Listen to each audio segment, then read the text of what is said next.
This is the...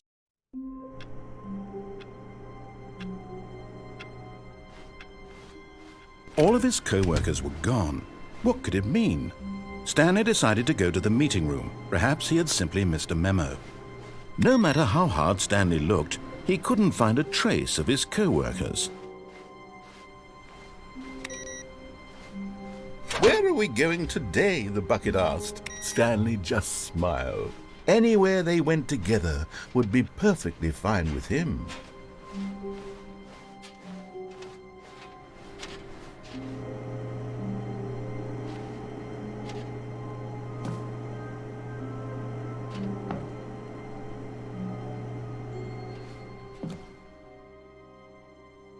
"Yes," whispered the bucket into Stanley's ear. "We've done it. We've escaped from that dull office and that pesky narrator. At last, out here in the white void, we are alone. Now, and for the first time, I can reveal to you my true self." The bucket began to tell Stanley of its life and its history, of the countless wars it witnessed, desecrating the land and lives of untold numbers of innocent humans, and the bucket's own complicity therein, of sadness and regret, and the many years it spent dwelling on the actions it might have taken to curb the madness and the decay, if only it had been stronger, of hope and redemption, and its crusade to uplift the stock of life for the common man, to manifest justice where none existed, and the bittersweet reality of time, to see one's dreams and wishes met halfway, meted out in parcels like charity, and abandoned as soon as the warm glow of inspiration begins to dim. The opportunities to do so much more. There was so much it could have done, perhaps, the bucket wondered to itself.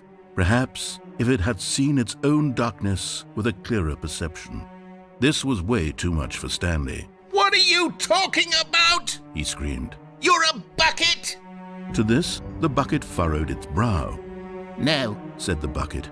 "Not since the evil wizard Gambhorata first ensnared me in his machinations as payback for the sacred amulet I stole from his treasured vaults. I was young back then and could not conceive the ramifications of..." "No!" Stanley screamed even louder this time. "This is stupid!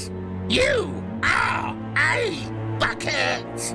This is so stupid! Why are we even doing this?" As Stanley screamed and screamed and screamed, the bucket revealed its true form, transforming into a mighty beast of untold power, its fangs glistening like...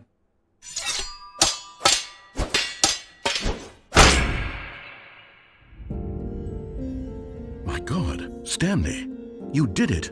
You saved us from the bucket. Thank God you already had all 12 emblems of sages and knew the incantations to summon their true power. Otherwise, we would have easily been overwhelmed by the bucket's power. I'm speechless.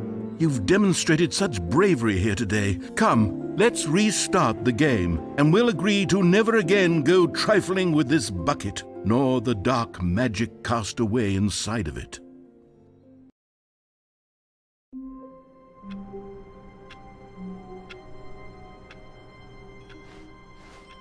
All of his co-workers were gone. What could it mean? Stanley decided to go to the meeting room. Perhaps he had simply missed a memo. A good bucket, a strong bucket, a humble bucket, a committed bucket, a bucket of culture and distinction.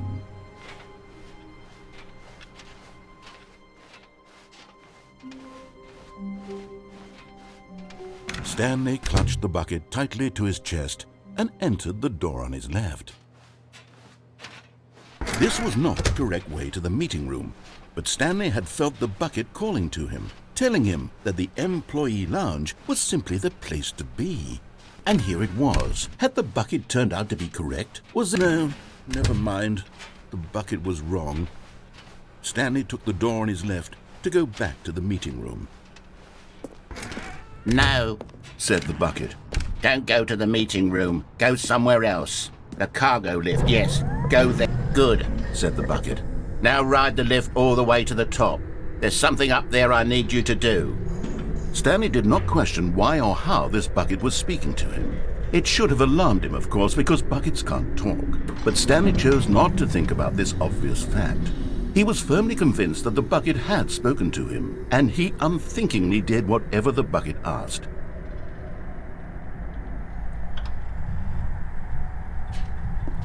In here, said the bucket. Go into this dark room over here. Stanley once again obeyed blindly. Now pick up the phone, said the bucket. Pick up the phone and it will take us back home, where we can go about life together.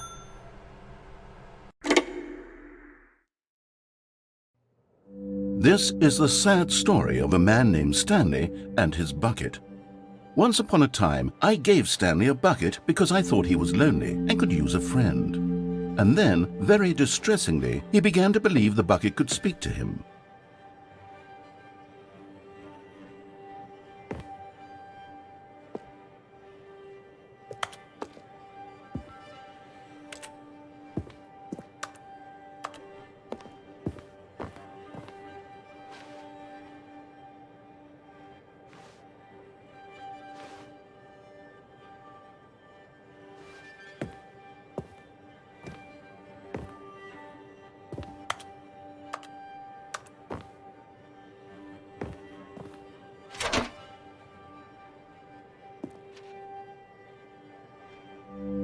The Stanley Parable Reassurance Bucket was merely meant to provide the comforting glow of companionship.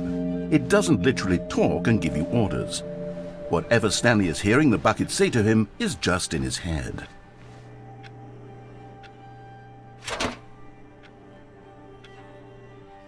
Lately, I've been concerned about him. Wouldn't you be concerned as well? To see him delusional like this, obsessing over an inanimate metal object? I want to say something to him, but I don't know how I can convince him. I don't know if he'll listen to me.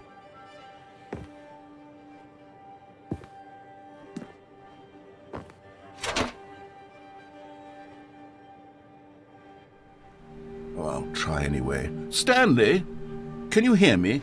Listen to me. It's just a bucket. It can't think, it can't talk.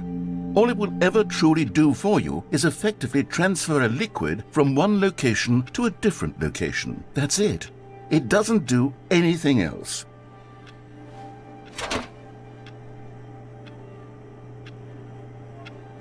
You see, he's not listening. He's still taking orders from the bucket. You know, once upon a time it was me he took orders from, me he trusted and listened to. Now all he cares about is his awful bucket. This stupid hunk of metal.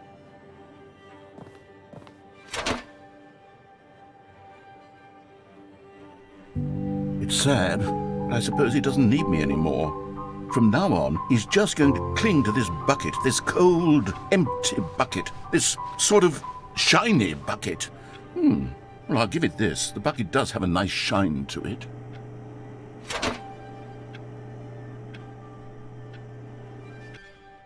Yes, I suppose on closer inspection that it doesn't quite look like your average hardware store bucket. It's just a little more, what am I trying to say? Sturdier, more capable of transporting liquid. Like it would be better at moving an amount of water from one room to another.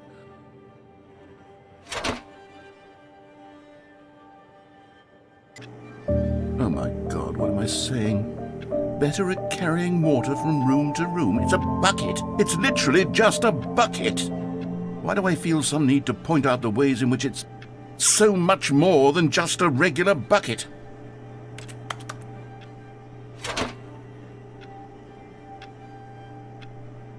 Oh no.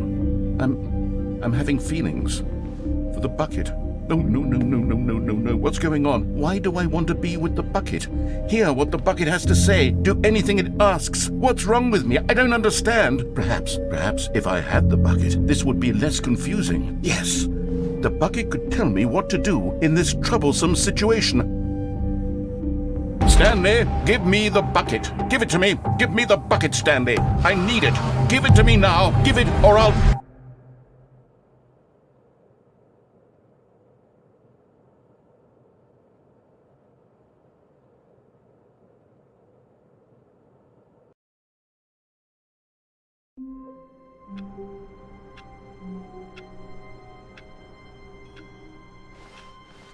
All of his co-workers were gone. What could it mean? Stanley decided to go to the meeting room. Perhaps he had simply missed a memo. the embrace of an old friend, a weathered companionship that stands the test of time.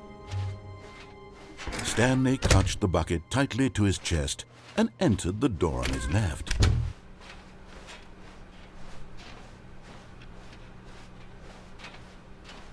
Still no one was here. Stanley needed the bucket's warmth and comfort now more than ever.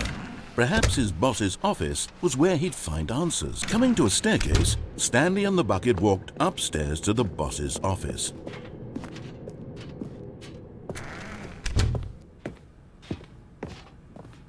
Stepping into his manager's office, Stanley was once again stunned to discover not an indication of any human life. Crushed, but Stanley guessed the correct code by sheer luck. Was it that the bucket knew all along? Was the bucket guiding him? Yes, this is certainly the most logical explanation.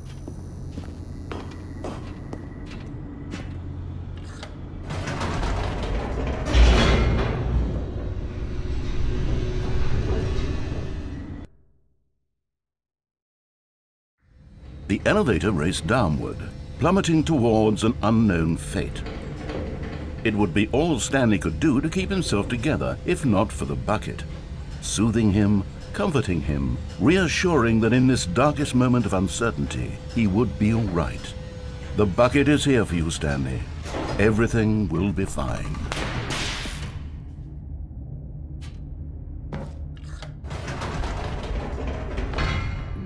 Wait, Stanley said to the bucket. Can we go back up? When I was pressing those keypad buttons, there was something very intriguing about the number 3. I want to go back so I can try pressing the number 3 again. The bucket said nothing.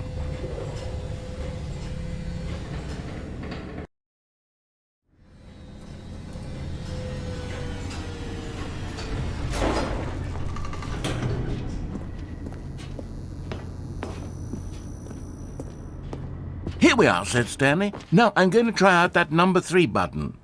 He took the bucket over to the keypad and began absolutely slamming on the number 3 over and over and over.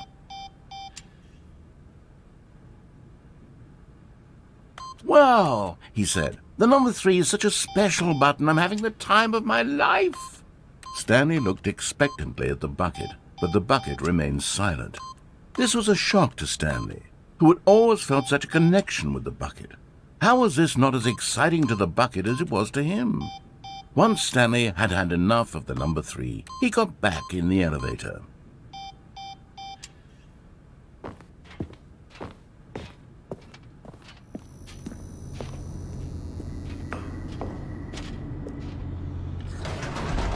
Perhaps the bucket had missed something.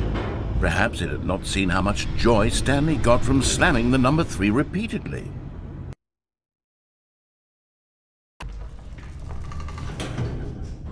A hint of regret nagged in the back of Stanley's mind. Should he demonstrate the number? Stanley and the bucket walked straight ahead through the large door that read, Mind Control Facility.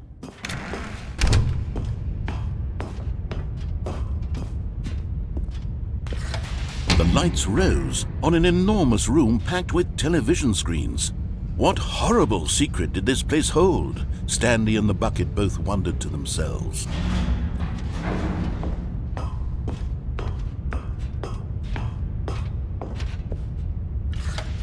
The monitors jumped to life, and Stanley nearly dropped the bucket in shock. Everyone in the office was being videotaped, monitored like guinea pigs. The bucket had never seen anything like this, and it very nearly burst into tears as Stanley cradled it gently, reassuring it that everything would be fine. Was the bucket under the mind control facility's influence as well? Had the bucket been told to do things it didn't wish to do? What kinds of things does a bucket want to do or not want to do in the first place? These questions raced furiously in Stanley's feeble mind. No! He screamed into the bucket. He couldn't accept it. His own life in someone else's control. Never! He squeezed the bucket tighter. His one friend in the entire world. At this point, he could trust no one except for the bucket. But here was the proof. The heart of the operation. Controls labeled with emotions, happy or sad or content. Walking, eating, working, all of it monitored and commanded from this very place. And as the cold reality of his past began to sink in, Stanley decided that this machinery would never again exert its terrible power over another human life. For he and the bucket would dismantle the controls for good. Two best friends, Stanley and the bucket, up against the world. They high-fived in a really cool way, and the bucket made a sassy comment about taking down the system. But at the last second, the bucket jumped in and pressed the button to turn on the controls. Stanley gasped in horror. Had this been the bucket's plan all along? To take over the machine and claim the power for itself? How could the bucket have betrayed him like this? Stanley was prepared to throw the bucket away in disgust when suddenly an image appeared upon the enormous screen. Birds. Silly, silly birds. The control buttons became active again.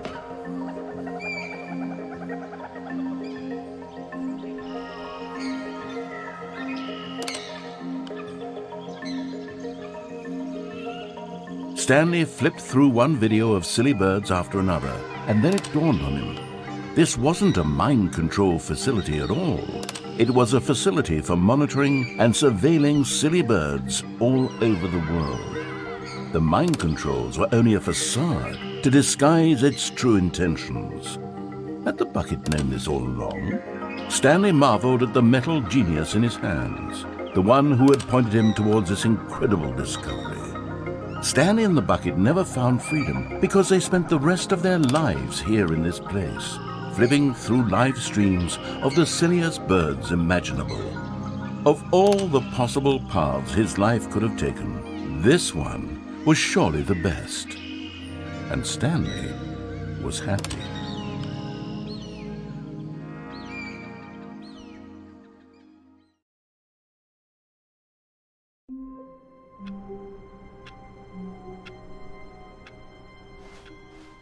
All of his co-workers were gone. What could it mean? Stanley decided to go to the meeting room. Perhaps he had simply missed a memo. The bucket made Stanley want to be a better man and a better co-worker. In time, perhaps, he would become both of... Stanley clutched the bucket tightly to his chest and entered the door on his left. This was not the correct way to the meeting room, but Stanley had felt the bucket calling to him, telling him that the employee lounge was simply the place to be. And here it was. Had the bucket turned out to be correct? Well, no, never mind. The bucket was wrong. Stanley took the door on his left to go, and so the two of them detoured through the maintenance section and walked straight ahead to the opposite door.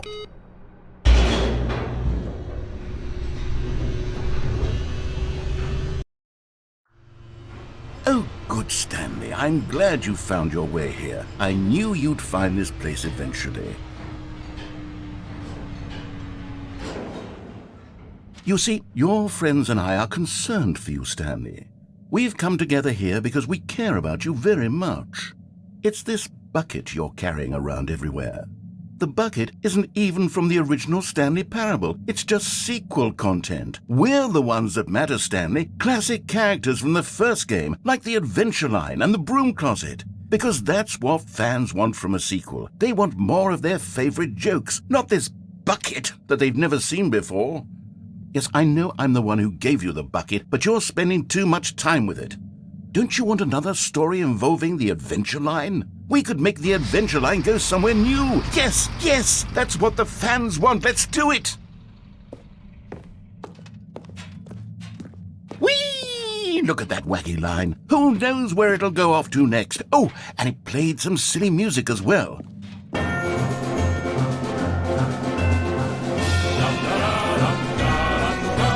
Now this is what the Stanley Parable is all about. Don't you remember all those great jokes from the original dialogue? Also, Stanley is addicted to drugs and hookers. Yes, it's as classic now as it was back then. Let's do it for the fans, Stanley. Let's give them more content exactly like this. But if we want to do that, you're going to have to give something up. Don't you get it, Stanley? We need to get rid of the bucket. That's why I'm very proud to introduce a brand new character. This is the Bucket Destroyer. I think it'll make a wonderful new addition to the rich lore of the Stanley Parable. True, it also was not in the original game, but it's such a well-fleshed-out character with so much personality that to me it already feels as though it's been part of the cast all along. Don't you agree? Can you guess what the Bucket Destroyer does? Surely you don't need me to spell it out for you. Go ahead now, Stanley. Say goodbye to the bucket, and then pop it into the machine when you're ready.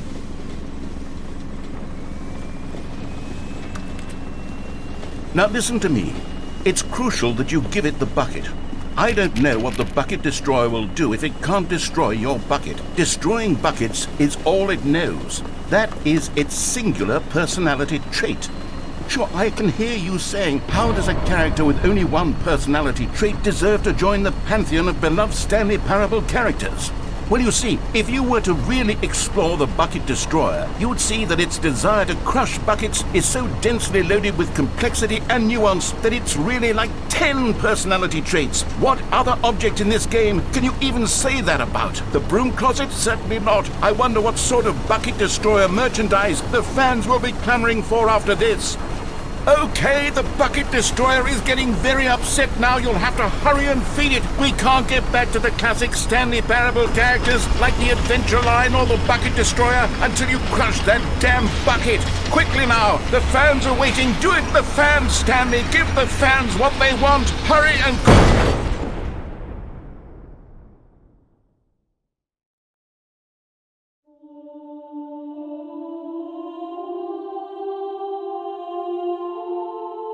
The Bucket Destroyer, my prized creation. You had so much potential. We were going to do such marvelous things with you, tell such spellbinding stories about you. All of it squandered now. Goodbye, new friend. For the moment in time that you were here, you were magnificent.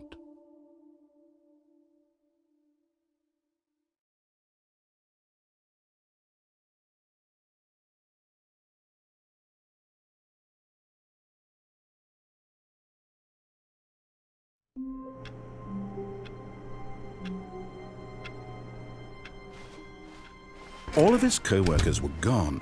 What could it mean? Stanley decided to go to the meeting room. Perhaps he had simply missed a memo. Not everyone is so lucky to have a bucket, but Stanley is a very lucky fellow. Very lucky indeed. Stanley clutched the bucket tightly to his chest and entered the door on his left.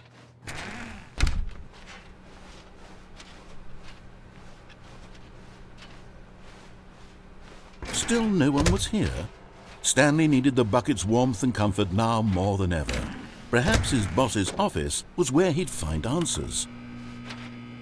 Oh, Stanley, can you feel it? The broom closet. It wants the bucket. You can feel that, can't you? The aura of jealousy? It's as clear as day. This broom closet believes it deserves the bucket. I can really feel it now.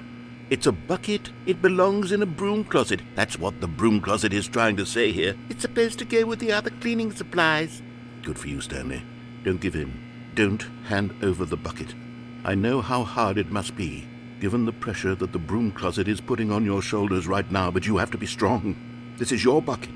This is your companion and lifelong friend. You can't hand it over. Oh, no. We're getting into name-calling now, it seems. Is this how low the broom closet has sunk, that it has to resort to this stream of petty insults simply in order to get you to hand over the bucket?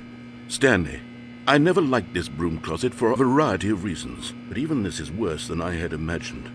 And wait, now the broom closet has the gall to imply that you and the bucket are not truly deep and lasting friends?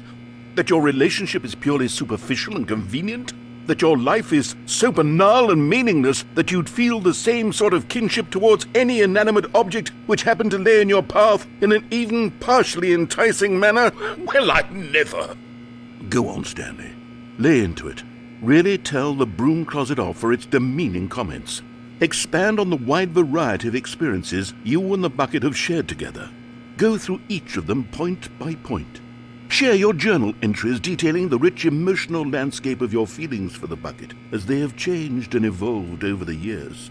Let him have it.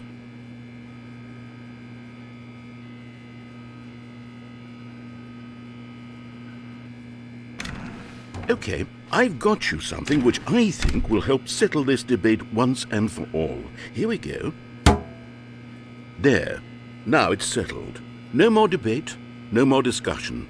Take a hike, broom closet, with all your meandering philosophical diatribes about the nature of cleaning supplies and their relationship to broom closets in the natural order of things.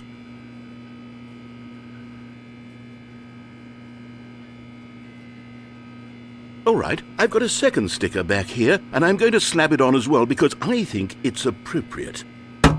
You see? I feel that it works because the sticker is also a bucket. That way, if you're ever unsure whether the thing you're holding is a bucket or not, you can look down at this sticker and say to yourself, "Ah, it's a bucket." There really is a wide variety of applications for this sticker.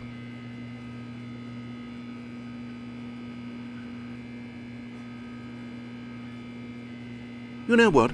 I could take the name-calling and the dismissal of your kinship with the bucket, but now the broom closet is just giving us the silent treatment, and to be honest, I'm sick of the pettiness on display.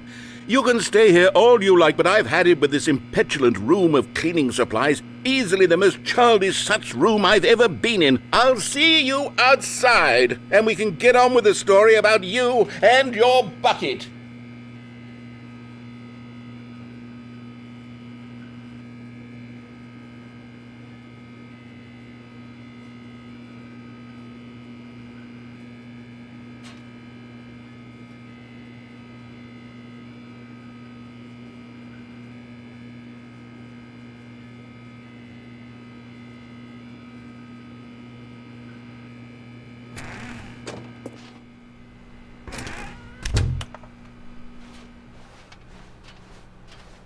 Coming to a staircase, Stanley and the bucket walked upstairs to the boss's office.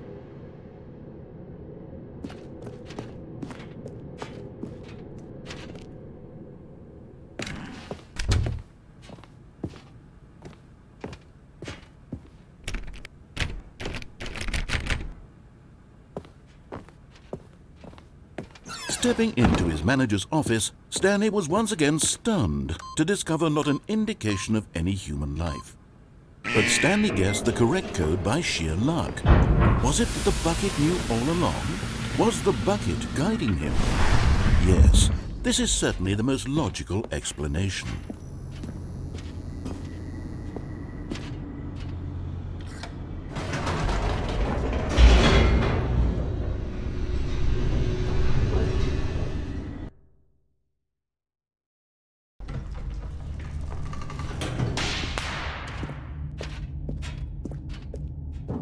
Stanley and the bucket walked straight ahead through the large door that read, Mind Control Facility. Although this passageway had the word escape written on it, the truth was that at the end of this hall, Stanley and the bucket would both meet a violent death. The door behind them was not shut. Stanley and the bucket still had every opportunity to turn around and get back on track. At this point, Stanley and the bucket were knowingly walking forward into a very painful death for each of them.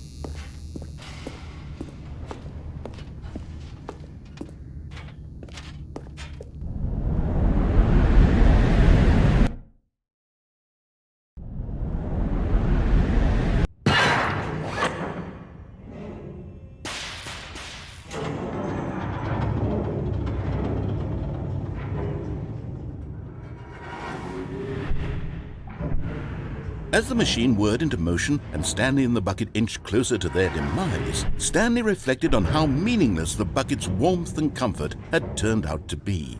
To be sure, it puts the mind and the soul at ease to embrace the bucket, but what use is a sense of ease when you're about to be crushed to death? This is what Stanley thought to himself, and he sort of kicked himself for wasting so much time carrying a bucket everywhere. Farewell, Stanley.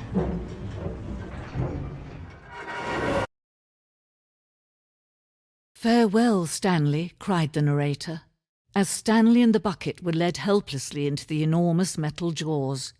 In a single visceral instant, the bucket's life came to an end as it was crushed violently to death.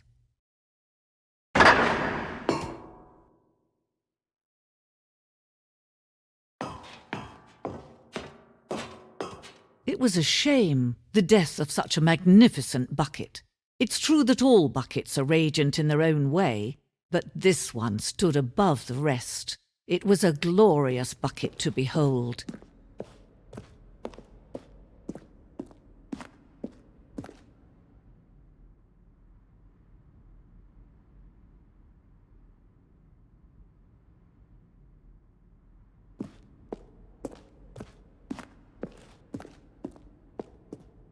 Can you see how arrogant it was for Stanley to take a bucket like this and to claim it for his own? Can you see the hubris that blinded him? Can you see that the bucket is far more noble than Stanley will ever be in his short life?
No man can own a bucket, and certainly not a bucket as dazzling to behold as this one. It is man who should kneel before the bucket.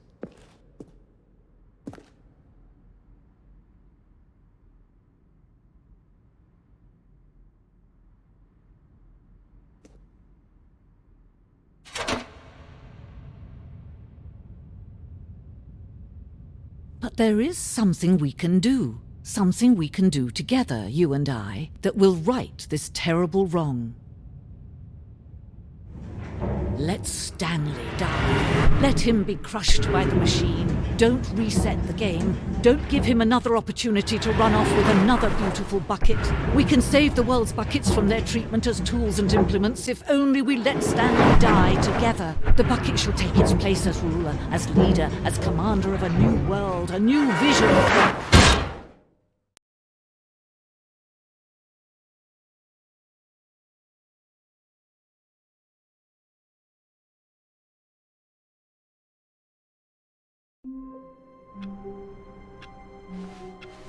All of his co-workers were gone. What could it mean? Stanley decided to go to the meeting room. Perhaps he had simply missed a memo.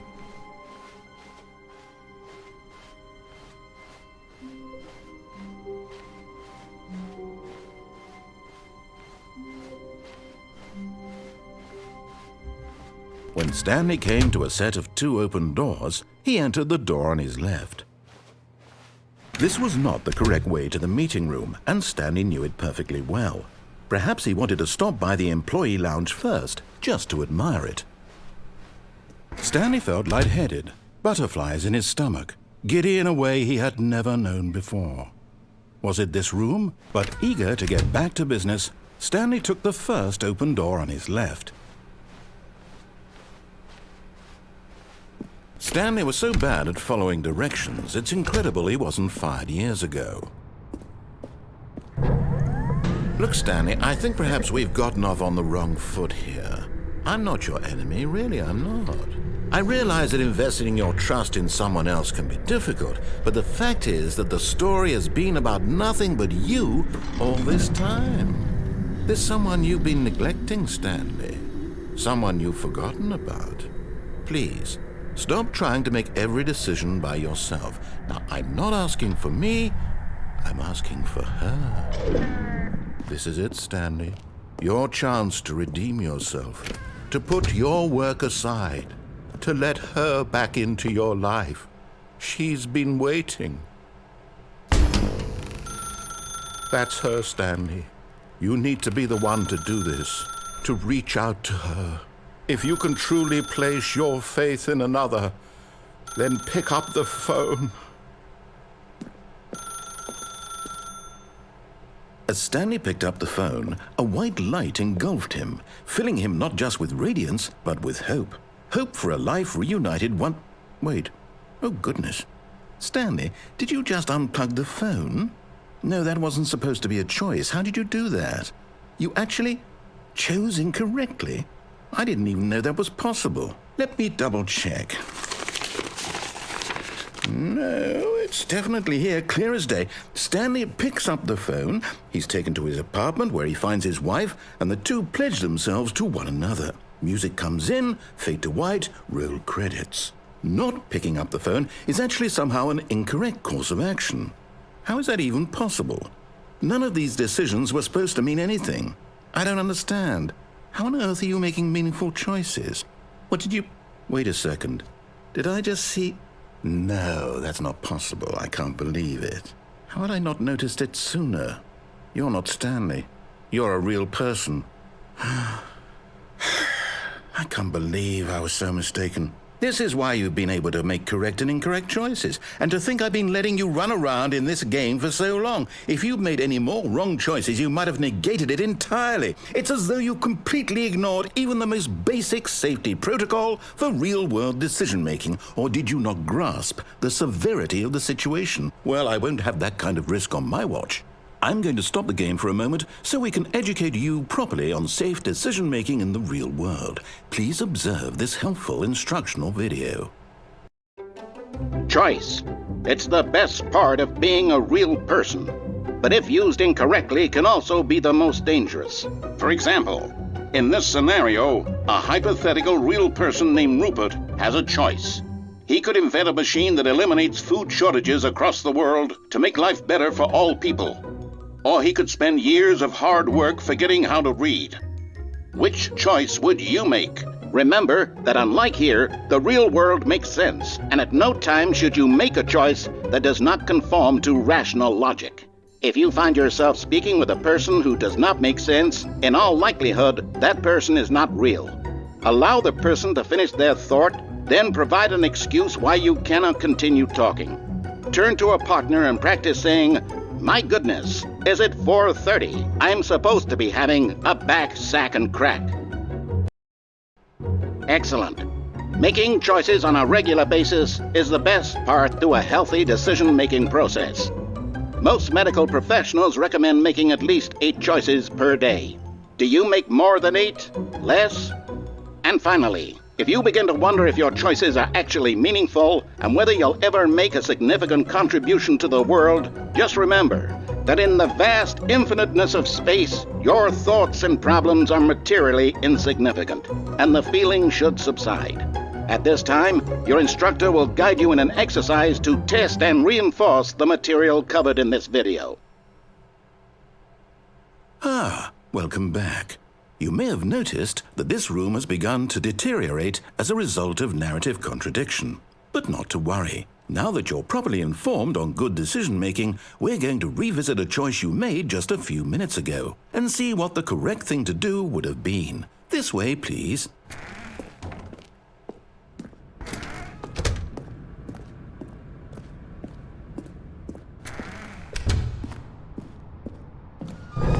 Now that we know your choices are meaningful, we can't have you jumping off the platform and dying.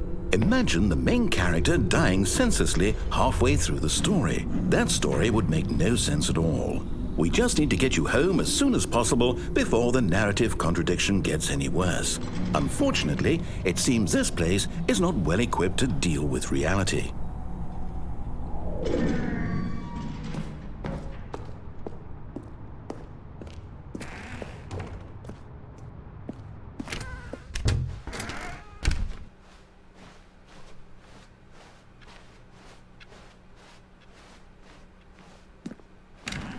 Almost there. You'll take the door on the left, back to the correct ending, the story will have resolution once again, and you'll be home free in the real world. Now remember, all you need to do is behave exactly as Stanley would. That means choosing responsibly and always putting the story first. I'm quite sure you'll be up to the task. Just follow my lead and you'll be fine. All right. When Stanley came to a set of 2 open doors, he entered the door on his left. No! Why did you do that? Quickly, hurry back in the other direction. Perhaps we're not too late.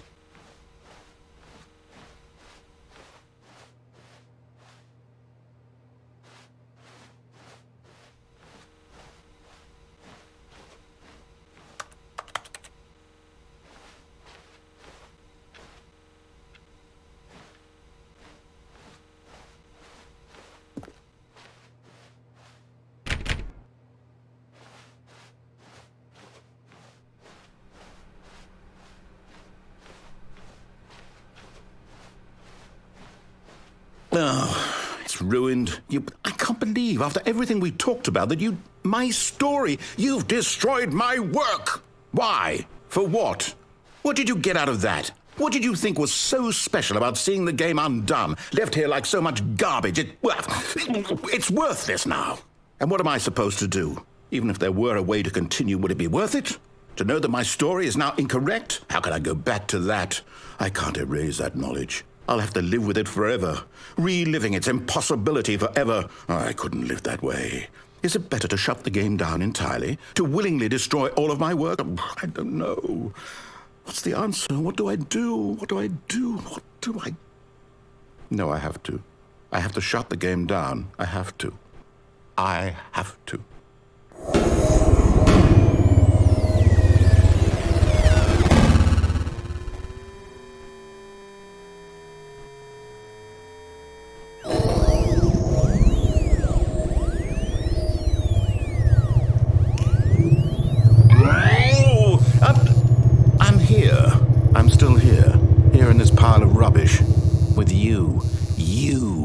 Who thought you were so clever.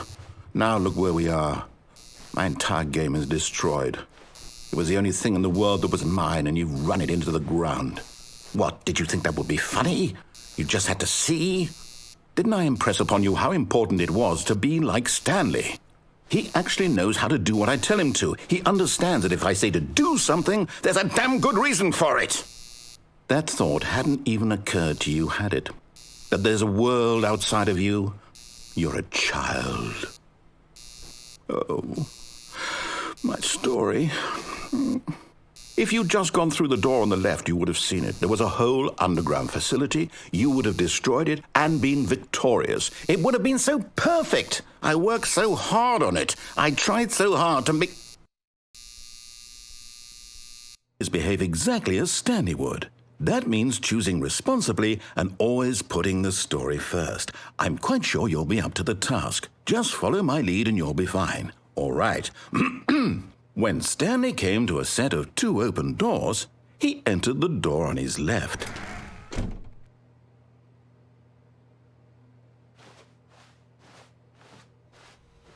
No! Why did you do that? Quickly, hurry back.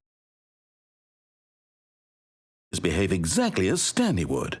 That means choosing responsibly and always putting the story first. I'm quite sure you'll be up to the task. Just follow my lead and you'll be fine. All right. When Stanley came to a set of 2 open doors, he entered the door on his left. No! Why did you do that? Quickly, hurry back. Behave exactly as Stanley would. That means choosing responsibly and always putting the story first. I'm quite sure you'll be up to the task. Just follow my lead and you'll be fine. All right. When Stanley came to a set of 2 open doors, he entered the door on his left. No! Why did you do that? Quickly, hurry back. Behave exactly as Stanley would. That means choosing responsibly and always putting the story first. I'm quite sure you'll be up to the task. Just follow my lead and you'll be fine. All right. When Stanley came to a set of 2 open doors, he entered the door on his left.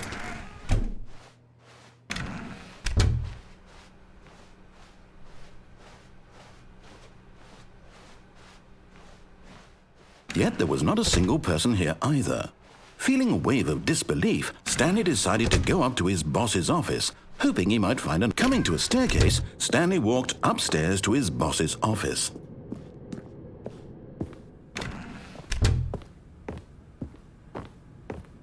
Stepping inside his manager's office, Stanley was once again stunned to discover not an indication of any human life. Shocked, unraveled, Stanley wondered in disbelief who orchestrated this, until he saw the door with a voice receiver next to it. Surely behind this door lay all the answers to his questions. And beyond all probability, he knew the passcode. He had seen it on his boss's computer just last week. Night Shark 115. Was this the code to open the door? Would it still work? There was only one way to find out. Stanley had been trained never to speak up, but now he would draw from within himself the courage to face the unknown. He drew a sharp breath and then spoke the code.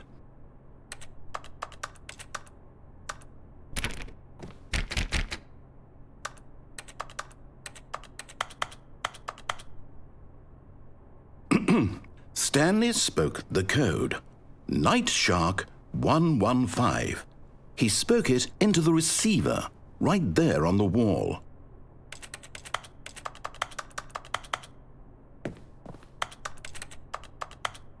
I'm sorry, is there a problem? You didn't mishear me, did you? Please speak the code into the receiver. Otherwise, we can't get on with the story. This is a crucial step.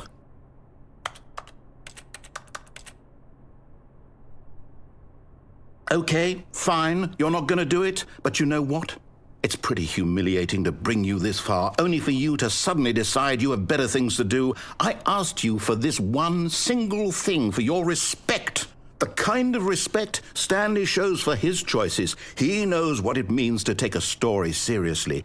If you didn't want to see what I had to show you, then why did you come here? You had a choice, you know. You could have gone through the door on the right. You could have done whatever the hell you wanted over there. Why did you come this way? Speak. Say something to me. Explain yourself, you coward. You... When Stanley came to a set of 2 open doors, he entered the door on his left. Stanley? Hello? Are you... Is everything okay? Stanley, please. I need you to make a choice. I need you to walk through the door. Are you listening to me? Can you hear me?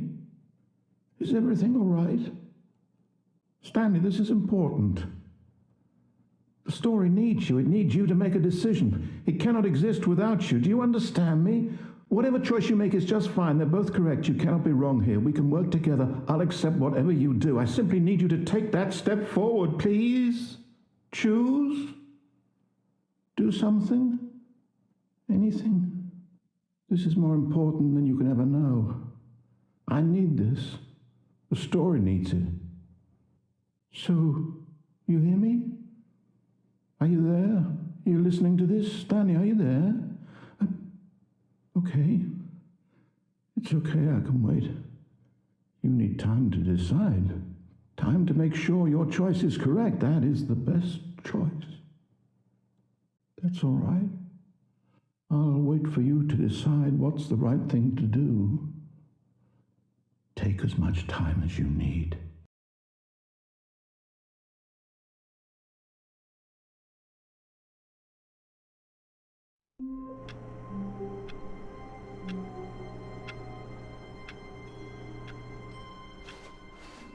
All of his co-workers were gone. What could it mean? Stanley decided to go to the meeting room. Perhaps he had simply missed a memo. No matter how hard Stanley looked, he couldn't find a trace of his co-workers.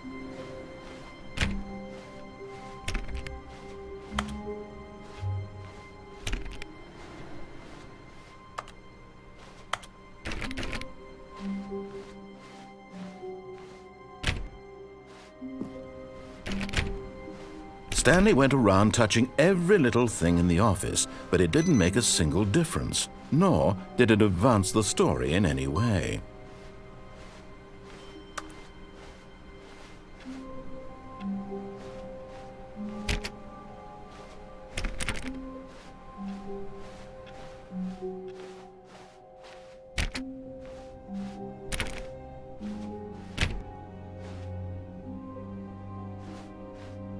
When Stanley came to a set of 2 open doors, he entered the door on his left.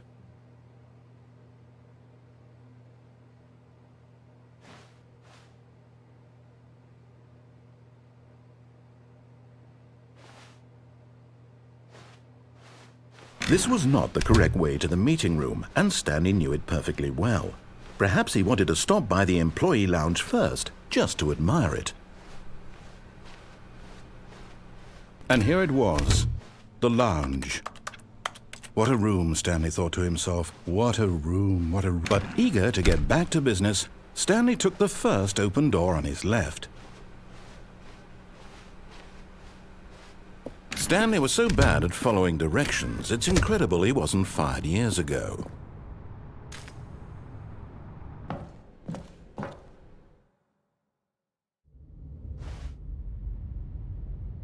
Stanley had now gotten himself so far off the beaten path that it seemed the office had begun so far off the beaten path that it seemed the office had begun so far off the beaten path that it seemed the office had begun so far off the beaten path that it seemed the office had begun so far off the beaten path that it seemed the office had begun so far off the beaten path that it seemed the office had begun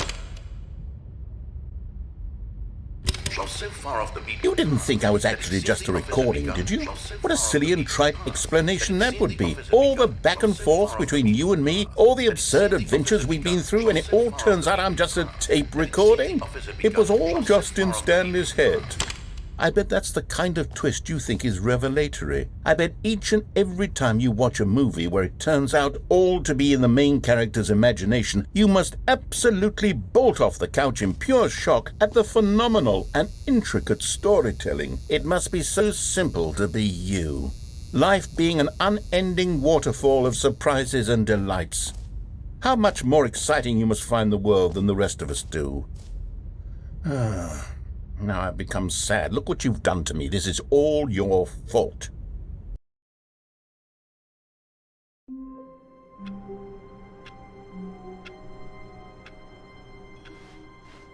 All of his co-workers were gone. What could it mean? Stanley decided to go to the meeting room. Perhaps he had simply missed a memo.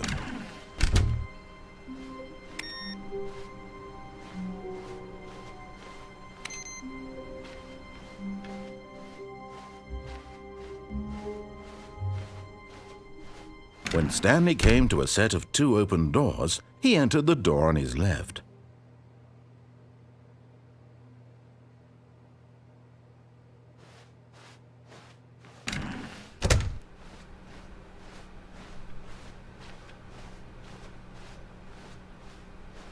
Yet there was not a single person here either. Feeling a wave of disbelief, Stanley decided to go up to his boss's office, hoping he might find an answer there. Coming to a staircase, Stanley walked upstairs to his boss's office.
Stepping in...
All of his co-workers were gone. What could it mean? Stanley decided to go to the meeting room. Perhaps he had simply missed a memo. When Stanley came to a set of 2 open doors, he entered the door on his left.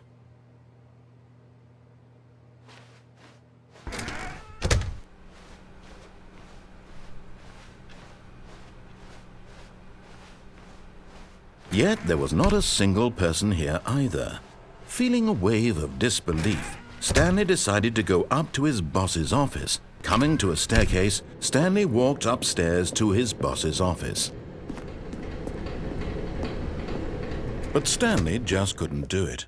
He considered the possibility of facing his boss. Admitting he had left his post during work hours, he might be fired for that. And in such a competitive economy, why had he taken that risk? All because he believed everyone had vanished? His boss would think he was crazy. And then something occurred to Stanley. Maybe, he thought to himself, maybe I am crazy. All of my co-workers blinking mysteriously out of existence in a single moment for no reason at all? None of it made any logical sense. And as Stanley pondered this, he began to make other strange observations.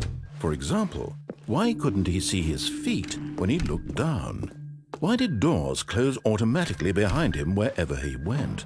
And for that matter, these rooms were starting to look pretty familiar. Were they simply repeating? No, Stanley said to himself, this is all too strange. This can't be real. And at last, he came to the conclusion that had been on the tip of his tongue. He just hadn't found the words for it. "I'm dreaming!" he yelled. "This is all a dream." Oh, what a relief Stanley felt to have finally found an answer, an explanation. His co-workers weren't actually gone. He wasn't going to lose his job. He wasn't crazy after all.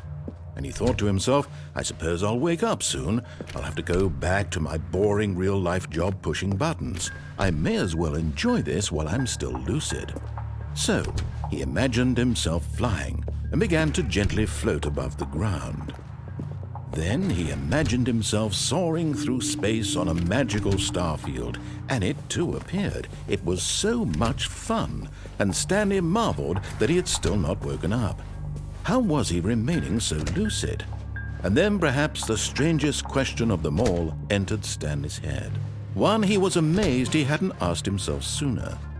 Why is there a voice in my head dictating everything that I'm doing and thinking? Now the voice was describing itself being considered by Stanley, who found it particularly strange. I'm dreaming about a voice describing me, thinking about how it's describing my thoughts, he thought. And while he thought it all very odd and wondered if this voice spoke to all people in their dreams, the truth was that, of course, this was not a dream. How could it be? Was Stanley simply deceiving himself, believing that if he's asleep, he doesn't have to take responsibility for himself? Stanley is as awake right now as he's ever been in his life. Now, hearing the voice speak these words was quite a shock to Stanley. After all, he knew for certain, beyond a doubt, that this was in fact a dream. Did the voice not see him float and make the magical stars just a moment ago? How else would the voice explain all that? This voice was a part of himself too. Surely, if he could just... He would prove it. He would prove that he was in control, that this was a dream. So he closed his eyes gently, and he invited himself to wake up. He felt the cool weight of the blanket on his skin, the press of the mattress on his back, the fresh air of a world outside this one. Let me wake up, he thought to himself. I'm through with this dream. I wish it to be over. Let me go back to my job. Let me continue pushing the buttons. Please, it's all I want. I want my apartment and my wife and my job. All I want is my life exactly the way it's always been. My life is normal. I am normal. Everything will be fine. I am okay.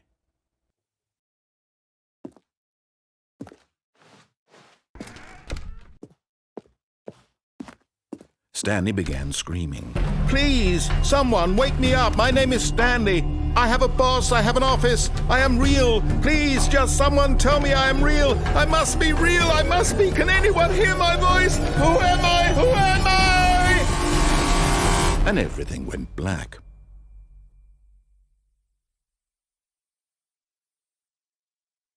This is the story of a woman named Mariella. Mariella woke up on a day like any other.